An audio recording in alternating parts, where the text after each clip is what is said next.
Hello， 大家好，今天我在我的房车里啊，我的 B 型房车里，这几天因为疫情的原因没有去我的营地里，今天就在我的 B 型房车里给大家拍一期，在房车上使用洗衣机的一些方法和注意事项啊，跟大家说一下啊，大家看一下我这一脸盆的衣服啊，有一条睡裤，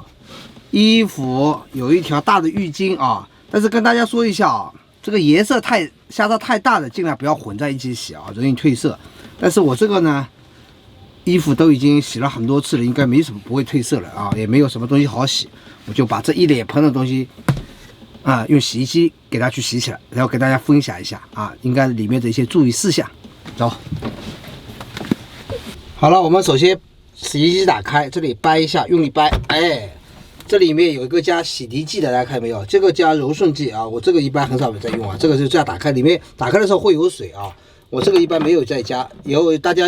好的衣服可以加点那个柔软剂，我呢一般洗涤剂就这样打开，洗过上次以后呢，它都里面会有点水啊，会有点水，你就丢里面就行了。好，然后把这个衣服都往里面塞，你看我这个小洗衣机，衣服能不能洗几件衣服？你看3件，你看啊，你要内衣内裤啊一件外套呀，完全没问题。大家看一下，里面还有很大的一个空间啊。所以这么多就够了，要留点空间，不能全部塞满啊！给大家也看一下啊，怎么倒洗涤剂。好了，加那个洗涤液啊，给大家看一下啊，然后倒在这里，倒满就可以了。来，大家看一下，倒满就可以了啊。好，倒满就可以了，然后装进去，然后这样顺时针的方向转一下，然后把门关起来啊。好了，再看一下有个电源，直接把电源开起来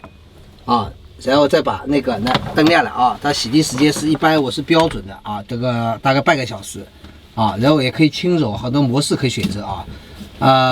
我呢直接按开始就可以了。好，它一会儿就会开始动了，看到没有？开始动了。啊，这个开始已经在洗了，啊，你里面留一点流量就行了啊，不要全部塞满就可以了，它里面就开始会洗，自己会洗了。你看水泵已经开始在动了啊，这就说明已经开始在洗了，非常简单啊，非常简单。大家看一下啊，在洗的时候先要注意水箱里有没有水，我大概有60%的水，那就完全没有问题。洗一次衣服的话，大概是20升到25升啊。好了，跟大家分享一下路上我一般是怎么洗衣服的。一般呢，我碰到水箱里有水啊，像刚才一样有60%的水。其实60%的水我一般也不太会洗。打个比方，我碰到一个服务区，那边可以加水，我就把水加满，然后把衣服洗了。然后有时候衣服换下来会很多嘛，然后洗个几次，然后走之前再把水加满。我个人建议大家出去旅行的话，你一定要找到有水源的地方，然后再去洗衣服啊，除非你的车上已经衣服换下了很多，你急着要穿啊，要换洗啊，那我可以觉得你可以先有水下60%的时候，也可以这样去奢侈的洗。但是我个人的意见还是找到有水源的地方，水加满，然后再洗。走之前，然后再把水加满，我觉得这样会比较好一点啊。个人的一种小经验的分享。好了，今天跟大家分享的这个房车里洗衣机应该怎么使用的这样一个我个人的一些小技巧跟大家分享一下。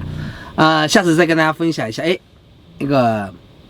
马桶黑水箱应该是怎么倒，或者马桶应该是怎么使用的一些技巧，跟大家再分享一下。好了，今天的视频就分享到这里，谢谢大家，